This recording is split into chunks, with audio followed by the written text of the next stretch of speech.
So ESPN has done something that I find to be pretty egregious in leaving Georgia off of a list of the top newcomer classes in college football. So the combined group of transfers and your high school recruits, so Georgia's 2024 class of guys, ESPN doesn't have that ranked in the top 10, which I find to be a little bit ridiculous. ESPN has been going through and producing a lot of college football content recently, as we are in the dead zone, and June will feature a lot of recruiting visits and news around that. But we are in the dead zone. They're producing breakout lists and top 10 this, top 10 that. Well, top 10 newcomer rankings is one of the only lists that doesn't include Georgia on it. And this is not just me saying, oh, you got to put Georgia on every list. This is simply just bad. Let's go ahead and go through it, and I'll read through. Texas being 1, Ohio State 2, Ole Miss 3, Miami 4, Oregon State is up there. It looks like, oh no, they're getting Oregon State player. Oregon at 5, Bama, Texas A&M, Colorado, Oklahoma, and Auburn. Florida State at 11, and Georgia at 12. Well, what's so ridiculous is that Georgia has the number one class, who a lot of people, I think multiple websites view Georgia's class as the top class in college football. As far as a recruiting standpoint, you think about including a guy that people arguably had as the number one player in Ellis Robinson. This is a little bit puzzling that Georgia wouldn't be at the top of this list. I think transfer-wise, Georgia definitely had some needs in the portal. They went out and got a couple of really good players. Biggest name being running back Trevor Etienne, to add to a group that was just missing its two leading rushers from the last couple of years in Kendall Milton and Dajan Edwards. This it's puzzling to me, and I was about to sneeze. Tried to do that off camera. Excuse me. But having Georgia at 12, let's go ahead and read what they had to say. The Dawg's top-ranked recruiting class doesn't disappoint and has 4 true freshmen who could make an impact. Joseph Jonah Ajanye, that's a defensive end, long guy, number 99. I've talked about him in some of my videos. Was the lowest rated, but perhaps had the best spring. Robinson and Bolden, talking about Ellis Robinson and KJ Bolden, have been as advertised. The latter's speed and athleticism at safety may be too good to keep him on the bench, talking about KJ Bolden. Williams, talking about Justin Williams, the number one linebacker prospect of the 2024 class. Justin Williams will become one of the fastest linebackers in the SEC, but is still developing the size for a full-time linebacker role and is part of arguably the most talented inside linebacker room in all of college football. Now talking about the transfers. Kirby Smart is winning championships with a great defense and a strong running game. The Bulldogs lost Dajan Edwards and Kendall Milton, their top rushers. Etienne, a top-ranked running back in the winter portal, was a very productive back past 2 years, blah, blah, blah. He's versatile, blah, blah, blah. They're just talking about all of these guys, these matchup nightmare, talking about praising all these players that Georgia has added, and Benjamin Yurosek and Kobe Young, people to fill production from the last couple of years of Brock Bowers and Lab McConkey and Dajan Edwards, right? You get guys like Trevor Etienne and that. So Georgia hit those things. That's what ESPN had to say about it. We're going to run through some of the rest of this list and talk about why Georgia definitely is ranked higher when you look at it and you think about how good Georgia already is. And then they added this. That's another thing to think about. Ryan Curley from Dawg Post talking about the Georgia Bulldogs and why they're ranked so low on this ESPN list. In a lot of these lists, it's been, hey, Georgia's at 2 for this or at 3 for this, or hey, they put Georgia right, ESPN hits it on the head or something like that. And this time they just completely miss. Something I don't want you to be missing on is our newsletter, our insider newsletter. When you get breaking news like the Jaden Rashada being involved in a lawsuit about NIL, right? And you want to get that quickly to you, the Dawg Post newsletter is a great way to stay informed.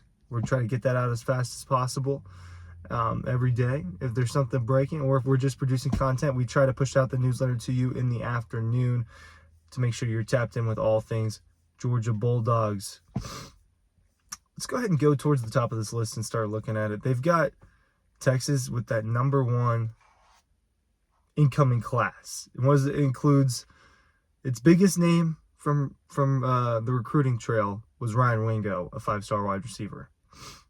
They had a top 5 class, and they had to go out and get a lot of guys in the transfer portal.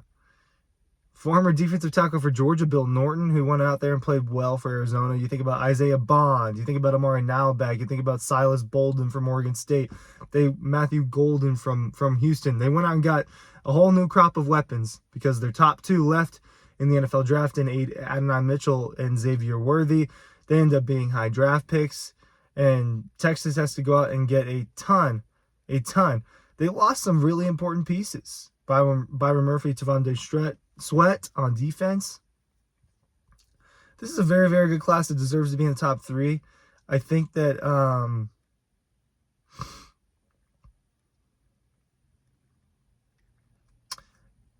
it's a lot. It's going to be a lot to integrate. I know it took me a second to kind of get to my point there. This very well might be the best incoming class of players, right? When you think about having and look, they got a lot of players. Trey Moore from UTSA was a very good player. Andrew Makuba from Clemson is a good safety prospect. These guys are good football players. So you can convince me that Texas was number 1, but they're in that top 3. It's not having Georgia up there in the top 3, 4, or 5 where it's like, really? Like, they had the number 1 class and brought in some serious impact transfers. So you look at what they've got with Ohio State. You knew that this one was going to be top 3. This is probably your biggest one that you'd point to at 1 when you think about from a high school recruiting standpoint. Who'd they get? A player I love, Edric Houston, defensive end, 5-star defensive end from Buford, right? He always stole the show. Every time we went over to Buford to watch Dylan Raiola, I felt that Edric Houston was the guy that he just was in the backfield every single play for Buford. They had a guy like that. They had a guy like 5-star Jeremiah Smith. You had a quarterback in Will Howard. You had the best safety and the best running back in the class and one of the best centers in the class in Seth McLaughlin. Caleb Downs and Quinshon Judkins with them. I mean, yes, Ohio State had one of the best newcomer classes. Should be in that top group. Ole Miss definitely should be up there. Pretty solid recruiting class. 20, but it's not anything special when you think about how Georgia gets top 5. You think about Texas getting top 5, Ohio State getting a top 5 class. But their transfer class is pretty good. You talk about Antoine Wells from South Carolina. That's a good running back. What do they do to replace Quinshon Judkins? You get another guy from the transfer portal from Miami, Ohio, Rashad Amos. One of the best players in the transfer portal. They went and got Walter Nolan. I don't necessarily think that Ole Miss's class is better than Georgia's when you think about Georgia getting the number 1 recruiting class, Clemson or Ole Miss getting number 20, and I mean 1, 2, 3, 4, 5, 6 impact transfers.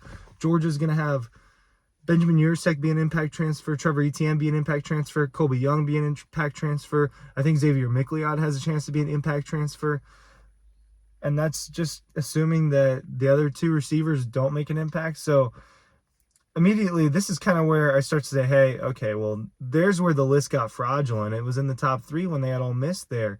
It shouldn't have been over Georgia. Miami, they go get Cam Ward from the transfer portal. And I feel like that's what's elevating them into this top 4 on the ranking because they went out there and they got a premier quarterback. That does matter, and maybe it has to do with some sort of numbers or ranking system for why that adds up there. But I don't think that just landing a big quarterback should be what pushes you over the edge. That's where they put Oregon at 5. You get a Dylan Gabriel. You get an Evan Stewart. You get Woodward from Alabama. You get Muhammad. I mean, they've got some good players in this thing. Right? Oregon is up there as well. But immediately, Ole Miss and Miami, I'm not buying them as top 5. Those are the 2 I'd take out for these incoming transfer recruiting rankings. I don't love Alabama's at number 6. All right, really good incoming class. You lose 1 or 2 of those guys in it, but you get Ryan Williams. You're kind of the crown jewel of your class. And at wide receiver, you lose Julian Sand, and I know that hurts. Transfer-wise, they didn't really get anybody, and they've got Caden Proctor listed that, well, he left Bama and came back in the span of a couple months, so I don't think that really counts. A&M, you get Ricks from Alabama. You get Terry Bussey, a big time recruit this year. Colorado, they go out and they try to recruit an offensive line. They try to get a couple weapons. Oklahoma, Auburn had some solid players in their high school recruiting class. But none of these teams, some of these teams are just not ahead of Georgia in terms of what they were able to bring in. When you think about number 1 ranked safety, number 1 ranked corner, number 1 ranked linebacker, number 1 ranked tight end, all these things combined with ETN and Kobe Young, and ridiculous list.